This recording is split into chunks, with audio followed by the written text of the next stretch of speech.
We met in our last year at university when I was out with friends. Sarah was celebrating her 21st birthday when I met her at a local club in Nashville. I literally bumped into Sarah as I walked by her table, knocking her drink into her lap. After a few awkward moments, I apologized and we talked while I helped her clean up the mess I had made. Some call it love at first sight, but I think there was a unique chemistry between us that drew us like a magnet.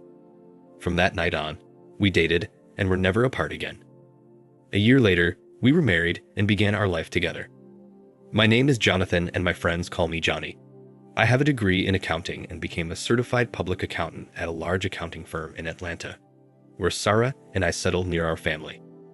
After working and gaining experience at a large accounting firm, I started my own firm. Sarah, who has a degree in business administration, supported me for the first 2 years until she became pregnant with our wonderful daughter, Angel.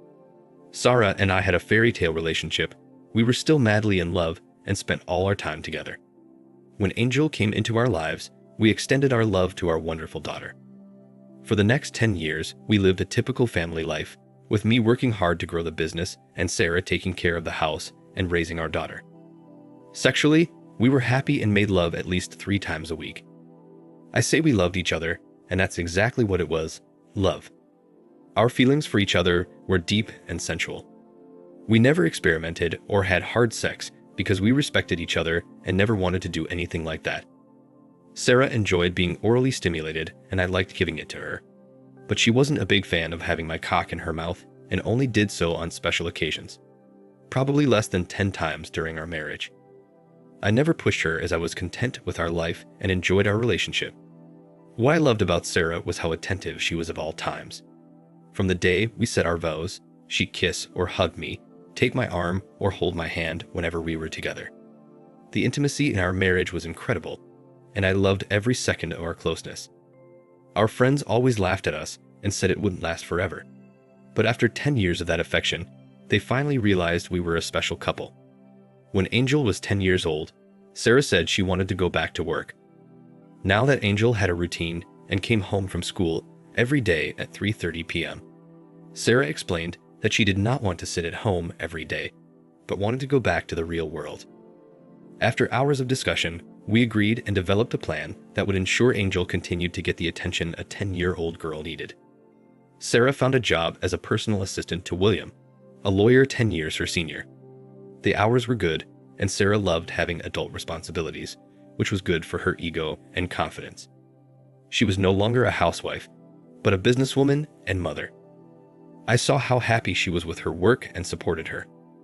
She was able to be home by 4 o'clock every day and was always there for Angel. Our family grew stronger as time went on. We had a comfortable life and lived in an upscale apartment complex with membership to a country club. Since we had no financial problems, we were able to save enough for Angel's college and our retirement. We lived a blessed life because we had our health, money, and happiness without worrying. As you can imagine, sex life changes after 10 years of marriage, and in most marriages, it slows down, and ours was no different. We went from making love 3 to 4 times a week to only 2 times a week, usually Friday and Saturday nights. Yes, we became predictable, but we still loved each other and enjoyed our closeness. Sarah never stopped being attentive and always showed me her love throughout the years. I enjoyed that attention and love, and the intimacy we shared was more rewarding to me than our lovemaking. Being kissed and hugged for no reason and being appreciated for her love was overwhelming, and for me, the best part of our marriage. I returned the attention, but Sarah always made sure I knew how much she loved me. Angel joined the math club and stayed after hours, coming home around 5 p.m. Around the same time, Sarah started working late 2 nights a week, which worked out well because Angel now came home at the same time I did. We never wanted to leave her alone at that age and made sure our schedules matched. William, Sarah's boss, was promoted to senior partner in his father-in-law's firm. When he received the promotion, Sarah had to work a few extra hours 2 evenings a week. Tuesday and Thursday nights, she was home by 7 p.m., and I made sure dinner was ready when she got home from her long day at work. Other than those 2 nights a week, everything stayed the same in our marriage. My business was doing well now, and I was earning a good income. The company grew to 45 employees, and I had my hands full growing the business. We became a well-known and respected accounting firm that became a target for acquisition or merger with some of the larger firms in the area. Angel was now 15 years old and beginning to think about college and her future. Sarah still worked for William and was still as attractive as the day we met. The years had done Sarah good, as she maintained her slim figure, enhanced by her long, sexy legs and round butt. She had a pretty face, but never seemed anything other than professional and conservative. We both lived a lifestyle that others might call boring.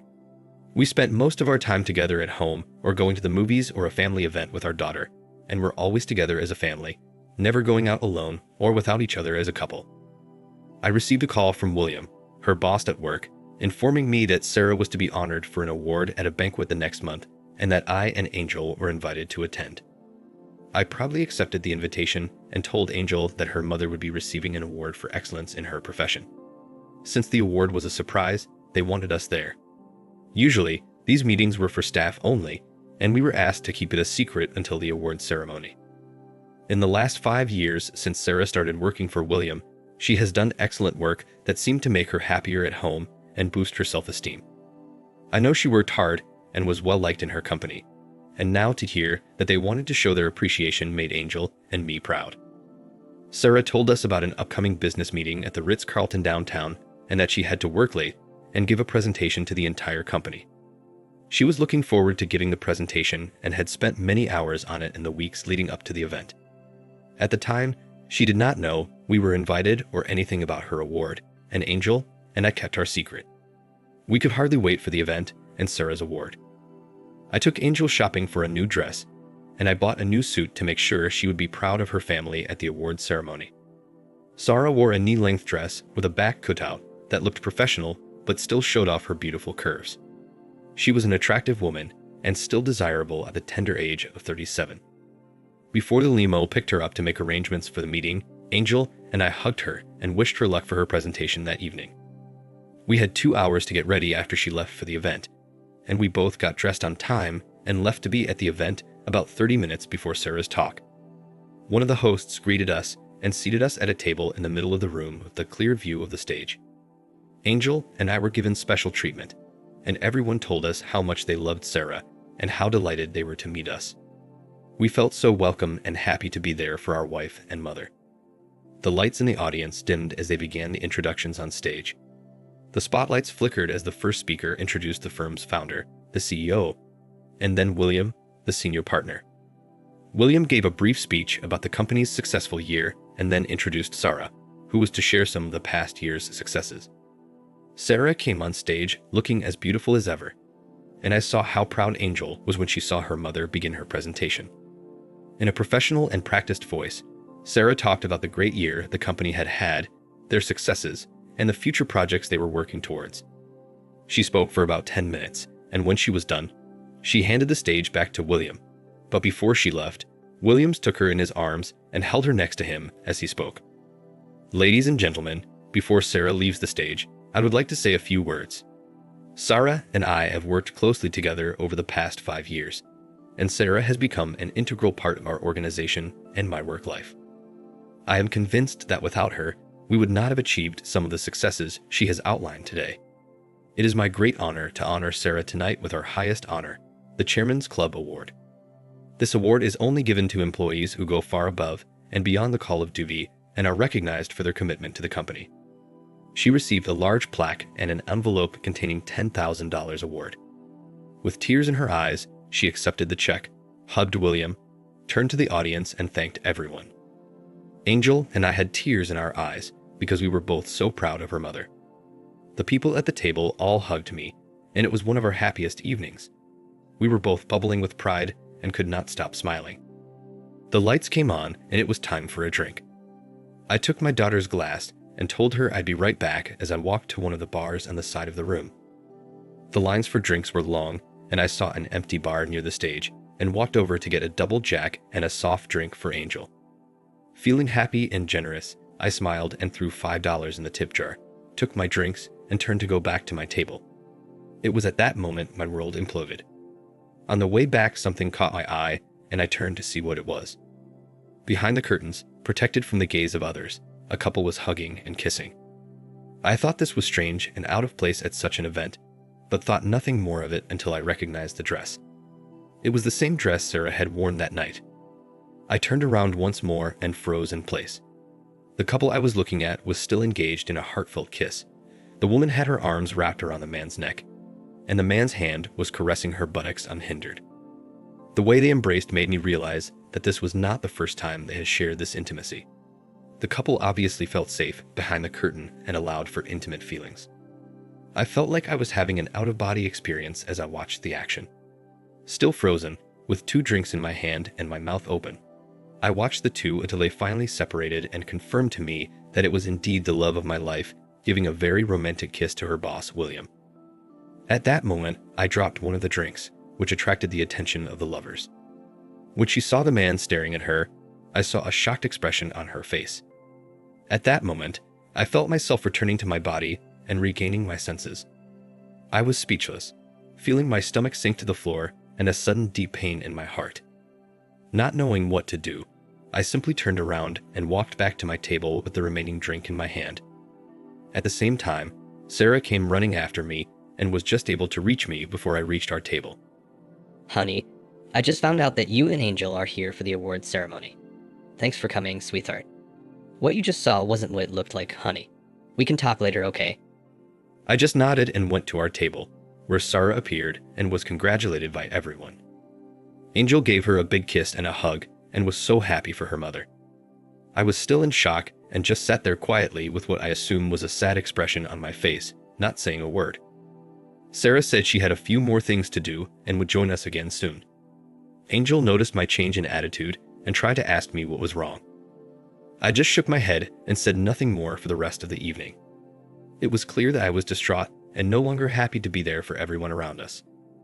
I know what I saw, and it was much more than a friendly kiss. In fact, Sarah and I had not kissed like that in years. Thinking back, it had been over 5 years since we had kissed so passionately. My brain began to work as I thought about those years and how things had changed.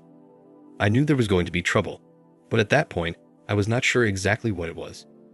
We drove home while Angel and Sarah talked about the night and how proud she was of her mother. Still shocked by what I had seen, I said nothing and just drove home, lost in my own head. Both girls noticed my silence and tried to get me to talk, but I remained persistently silent. Sarah knew it was not good, and she tried to make up for it by being sweet and extra affectionate, but I did not want to hear about that night. I tried to keep my feelings away from Angel, but being an intelligent girl, she knew something was bothering me and was smart enough to leave me to my own devices. Before Angel went to bed, she whispered in my ear, Dad, if you want to talk, I am here for you, okay? She gave me a hug and a kiss before going to bed. I went straight to bed without saying a word, and a few minutes later heard Sarah enter the room. Johnny, are you okay, baby?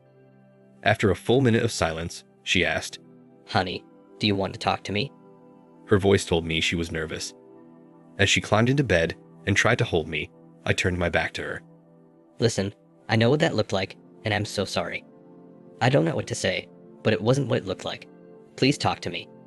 Wordlessly, I lay there and remained silent as anger began to replace the state of shock I was in. I didn't say another word because there was nothing I wanted to say to this woman, and I knew that anything I'd say would be hurtful and wouldn't solve anything that night. She tried to hug me, but I ignored her and experienced the worst sleep of my life. The next morning was a Saturday, and I knew it was going to be a long day when I opened my eyes and the sunlight streamed in through the window. I lay there remembering the scene I had witnessed, trying to make sense of the situation. I climbed out of bed, went to the bathroom, washed and brushed my teeth. When I returned to the bedroom, Sarah was sitting up in bed, watching me and trying to act normal. Good morning, sweetheart. Did you sleep well? She asked, as if nothing had happened. I ignored her question, put on a pair of jeans and a t-shirt, and before leaving the bedroom, I looked at her and spoke to her for the first time since the kiss. I turned to her with a hateful look in my eyes, speaking for the first time since the banquet. I said, "How long?" When she didn't answer and just looked at her hands, I left her and headed out to eat breakfast and have some time to think. I ended the conversation feeling a little distraught. I know things are going to change for us, and I'm not looking forward to hearing what she's going to tell me about her affair. She knows she has to tell me the truth because she knows if she lies, I'll know. Sarah and I've been very close, and she has never given me any reason to believe that she wants another man. I haven't noticed any change in her intimacy, and she still hugs and kisses me all the time. How can she act like that when she's having an affair? I mean, if she's with him, how can she show me all this love? Can the woman I love really have an affair with William? I looked at the clock and knew Angel was supposed to be at school for math club by 1 p.m., and I knew it was time to face it. I drove home and found Sarah sitting on the patio with a cup of coffee, staring out at the lake. Without saying a word, I poured myself a cup, sat down next to her, and asked her those 2 words again. How long? After a few minutes of silence, I noticed tears running down Sarah's face. What I heard next sent a shiver down my spine and an ache in my stomach that almost made me want to vomit. In a soft, tearful voice, I heard her say, 3 years. I asked, the nights you worked late. Again, she said almost in a whisper, Yes. I sat in silence again for a few minutes and then spoke. If I've got this right, the 2 nights you worked late every week for the last 3 years were the only times you've had sex with William. She said, Yes, we've never done it anywhere else. And there's so much to explain when you give me a chance. I responded with, save it. You just told me you've been screwing your boss 2 nights a week for the last 3 years. You don't have to be an accountant to know basic arithmetic. You've ducked him over 300 times, and I know you never do it just once, so I assume you've done it at least twice a night. Son of a bitch. Sarah, you ducked this guy over 500 times behind our backs. Sarah, do you know any man who can live with knowing that? Tears fell from her eyes onto her lap as I continued. You 2 must have had so much fun laughing at me, your ignorant cuckold. I can only imagine what you said about me or how he made fun of ducking my wife behind my back. Thank you so much, Sarah. I never thought you would do something like that to me. I have never been so humiliated and intentionally hurt by anyone in my life. I always believed that you loved me. You convinced me that I was your man. I loved you with all my heart. I would have died for you, but Sarah, you pissed on our marriage and broke my heart. Johnny, it wasn't like that. It was... I interrupted her and told her to shut the hell up. I got up and walked off the porch while she sat there crying and begging me to stay. I kept my cool on the outside, but on the inside, I exploded and went for a ride to get my emotions under control. The feeling of betrayal was new to me, and I needed time to process my feelings, what she was saying, and what I would do. I needed to talk to someone, and the only family I had left was my brother Tony. We were very close growing up, but we took different paths in life. Tony spent 5 years in a federal prison for drug trafficking and moved in dangerous circles. By comparison, I was a churchgoer, an accountant who paid too much in taxes and didn't even have a parking ticket. Tony and I didn't talk very often, but growing up, Tony always looked to me for support. I was there for him during his trial, and thanks to my political contacts, was able to get his sentence reduced from the mandatory 20 years to 5 years. That morning I called him. Hey Tony, how are you doing? Bro, how have you been? What's new? I have a problem, and I need to talk to someone. Do you have time? Of course. What's up? Man, this is hard. Sarah cheated on me, and I just found out. I don't know what to do. I'm driving around hurt and in pain. I can start drinking, but that doesn't help, so I just had to tell someone. I'm sorry to burden you with this. Oh man, I love Sarah, and I can't believe she did this. Do you know who did it yet, and what exactly? I know who did it, but I don't know all the details yet. I know it wasn't once, but I want revenge on that son of a bitch. Man, I'm so mad I want to strangle my wife. Look, I have a lot of friends who have gone through this, and I can understand how you feel. You need to let go of your anger. Go to the gym, go for a jog, whatever, but you need to calm down and let me help you get through this. You need to face the situation, gather all the information you can, and then decide what you want to do. I'll help you with any plans you come up with. Don't say too much and try to act as normal as possible, which of course will be hard. Call me tomorrow and tell me what you've learned, and I'll be able to help you. Thanks, Tony. I appreciate your help.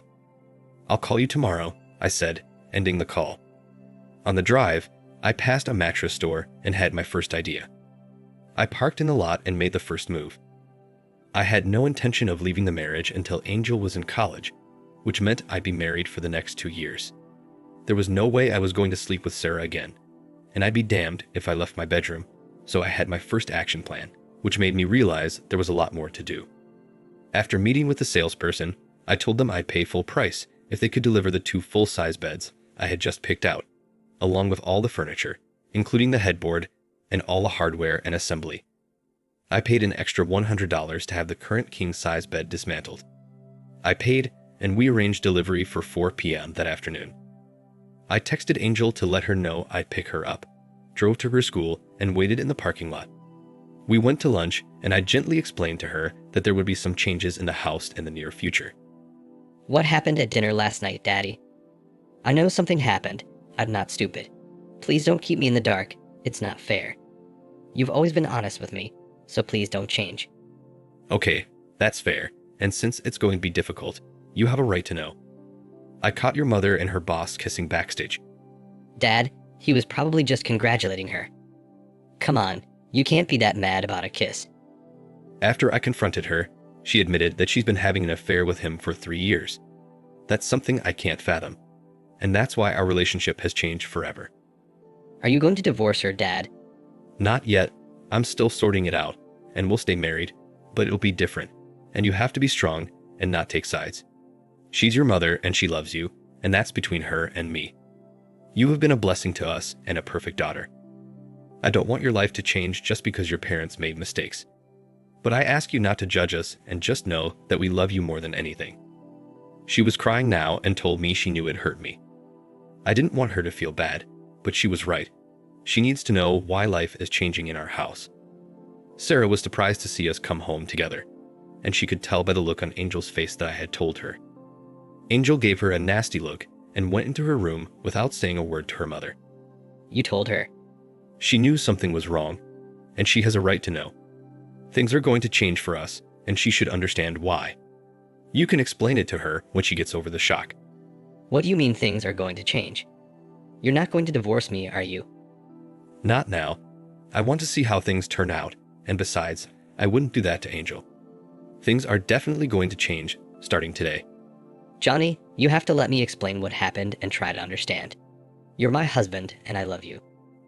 Well, you willingly ducked William over 500 times behind my back. That's about it.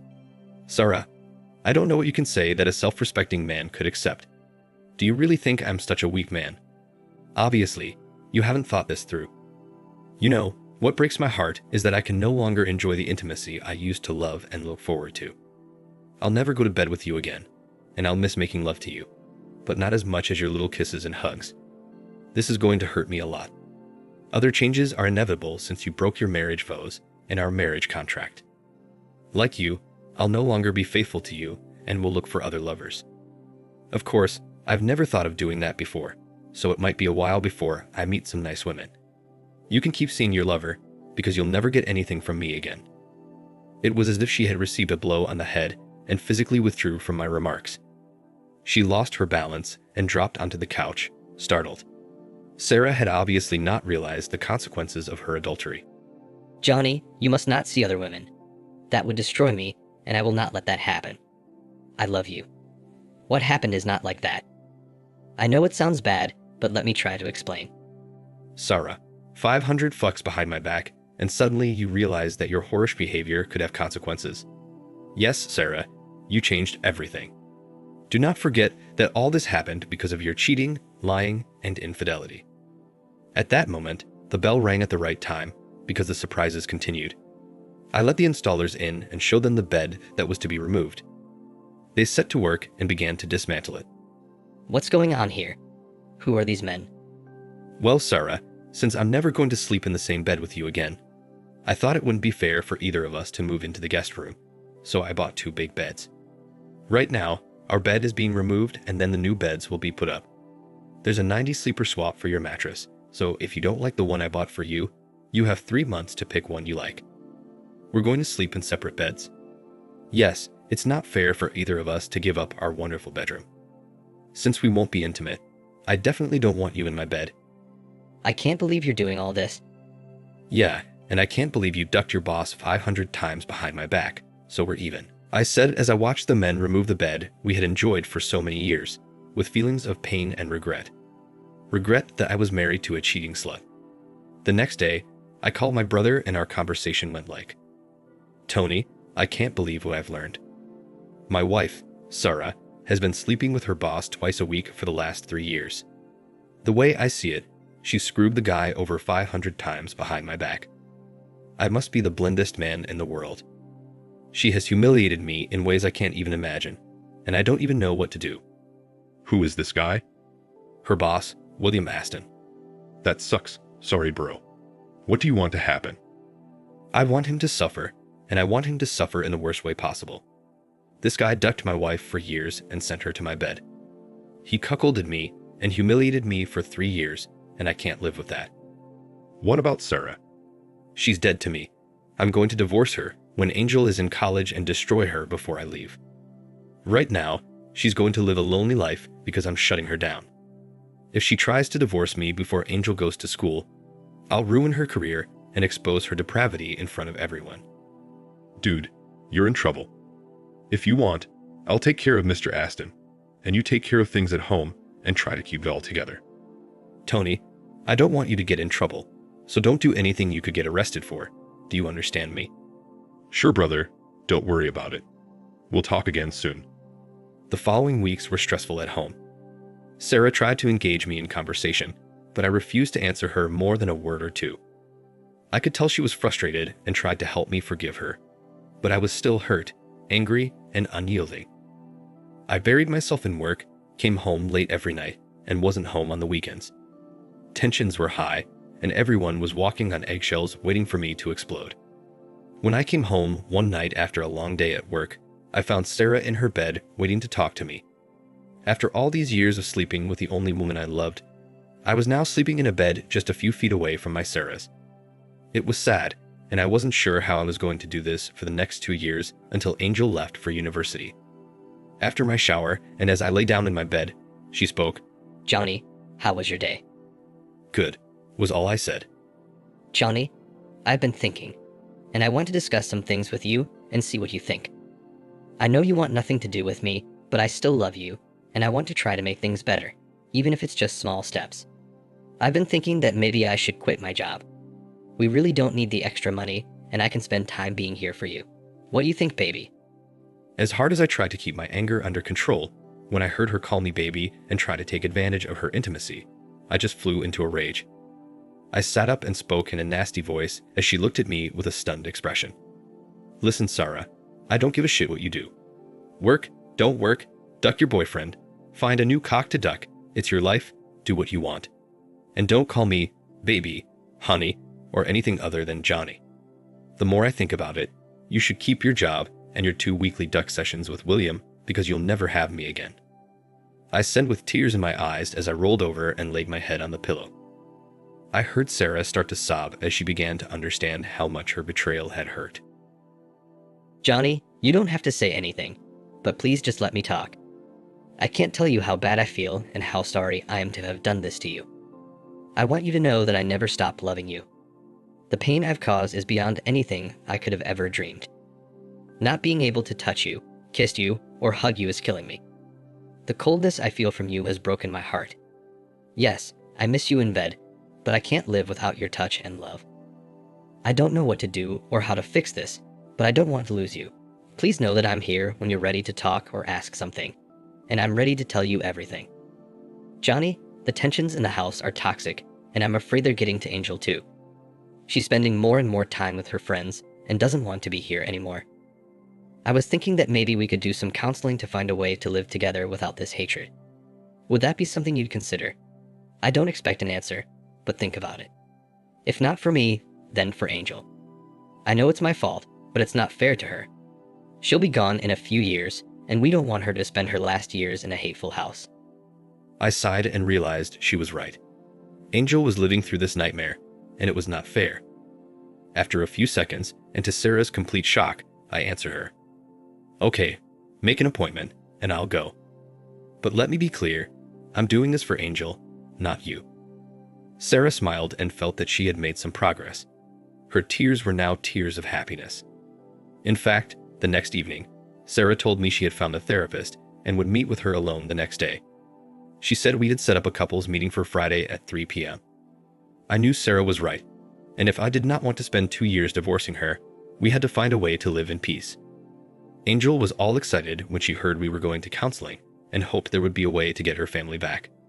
She smiled for the first time in weeks when Sarah told her. Johnny, Angel is so glad you agreed to couples counseling. You should have seen her smile when I told her.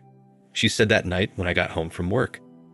I went to dinner alone every night after work because I did not want to spend time with Sarah. The problem was that I also missed my Angel and wanted to find a way to be home for her. I missed her smile, her hugs, and her calling me daddy.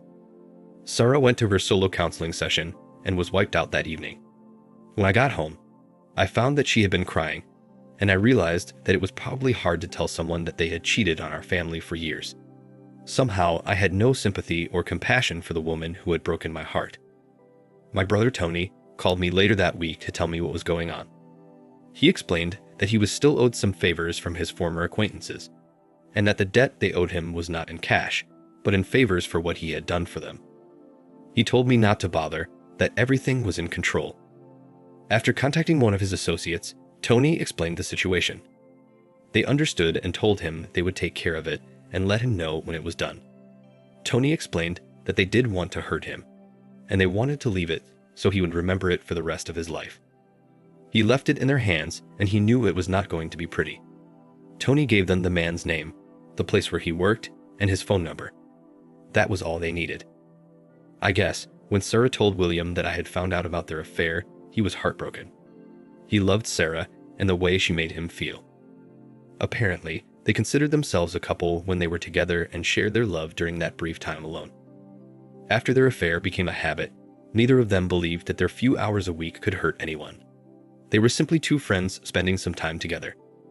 Both believed that their spouses never gave up anything or missed their love and time.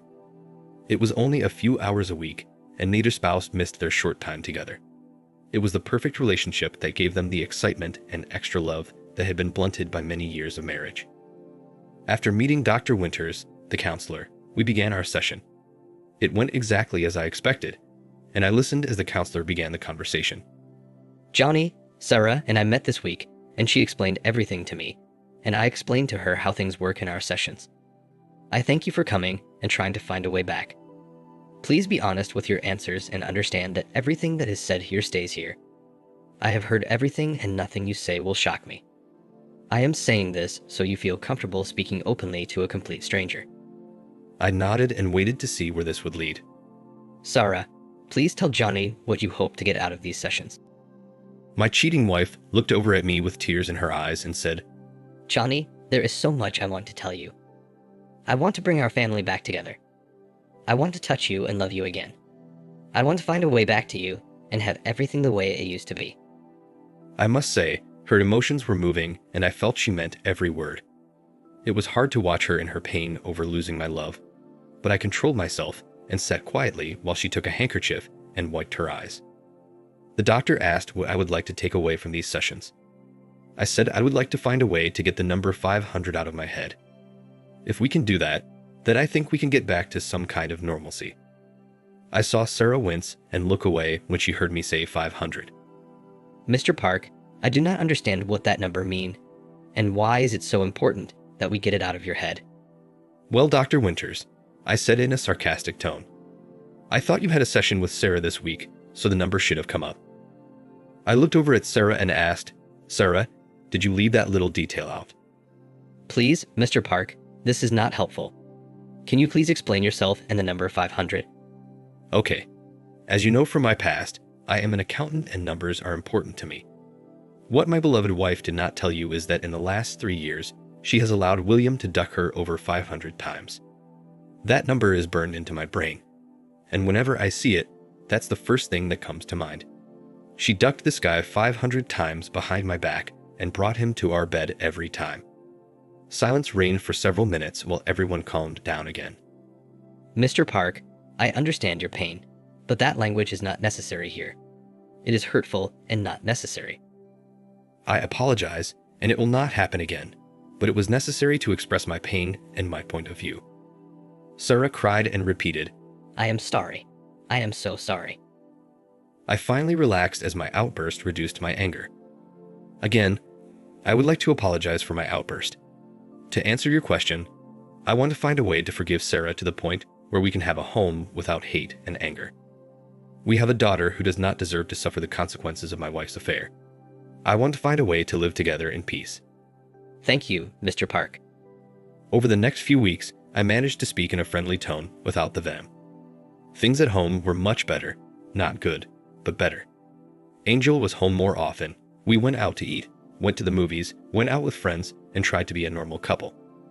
The only problem is that everyone noticed that there was no intimacy between us at all.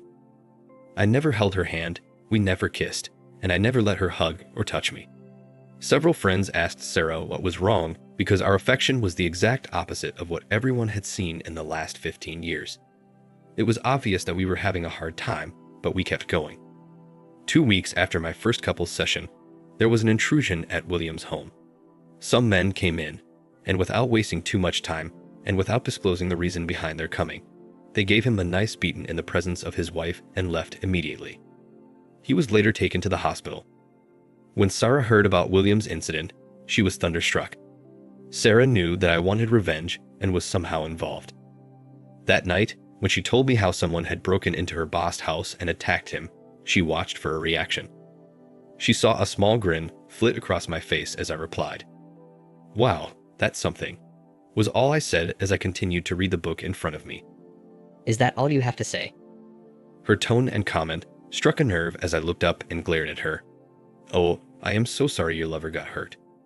Do you want me to send him flowers, or should we go see him, darling?" She looked away and the conversation ended. Sarah knew that I was somehow responsible for this and that if I showed remorse for caring about William, all the progress we had made would be over. Earlier that week, I received a text from Tony with a thumbs up emoji. That was our last contact for several months after things cooled down. I wondered if the police would find out about their affair and question me about the attack, but that did not happen. The police eventually put the report on case open file and moved on to other crimes. The perpetrators or the reason for the attack were never found. A few months had passed, and as I had promised, I began dating and going out late. After Sarah quizzed me a few times about my activities, she realized that she should mind her own business and not cause any problems. I clarified that we were husband and wife in name only and were living together for the sake of our daughter. We eventually found a way to remain civil to each other and our family life was going well. Sarah finally understood how badly she hurt her husband and there was nothing she could do about it. I kept the family together by letting her know that I would inform her family and friends about her affair and make her life hell if she filed for divorce before Angel went off to college. Sarah was still married, but alone. She had no one to give her love to, which she lived for. Giving hugs, kisses, and love was something that defined her. And the 2 men she gave that to were now lost. She continued to work and live a life of sadness, and knowing that her husband was enjoying himself with another woman made everything much worse. Counseling helped her, but she went alone because I knew I could never forget the terrible betrayal. She had done it to herself. Her vanity, selfishness, and stupidity had destroyed her marriage and the man she loved. She found no sympathy in Angel, who still loved her mother, but every time she complained about her father, she reminded her that she had done it to herself. Angel kept telling her how much her father loved her and how dejected I was that night when I saw her with another man. Angel would never forgive her mother for hurting her father like that, but she would always love her mother. After Angel left for college, I came home one day with the divorce papers. A year earlier, I had considered ruining the finances and destroying Sarah, but I relented and split things evenly. Over the course of the last 2 years, I forgave her, but the love I had once felt was gone forever. Sarah was not shocked by the divorce papers and signed them without protest. She knew she had destroyed everything and thrown away my love. But somehow, she was relieved that maybe she could start a new life. She had learned her lesson and would never cheat again. Divorcing the woman I loved for all those years was painful, and I was full of remorse for the events that led to our separation. I wished I could take it all back or find a way to forgive her, but as hard as I tried, I could never get that 500 number out of my head. We sold the house and split the equity. I moved in with Trisha, a dancer 15 years younger that I had been dating. With my confidence and happiness restored, I was finally at peace. Sarah never lost hope for reconciliation and cried for weeks after hearing of my wedding to another woman. She could never forgive herself when she thought about the lives her selfishness and hubris had damaged. She dated a few men, but could never find the love she had lost. She gained weight, her looks faded, and she became a bitter, lonely woman. Angel and Sarah were close, but Sarah never heard from me that much. She would never again experience the love she had with her wonderful husband, and lived with the pain she'd had given to so many loved ones. I made sure Angel's college was funded and cared for. She became a psychologist with a need to help others. She's married and has a wonderful life. The lessons I learned from this is, close the window that hurts you no matter how beautiful it is. Thanks for watching. Subscribe to the channel for more stories like this.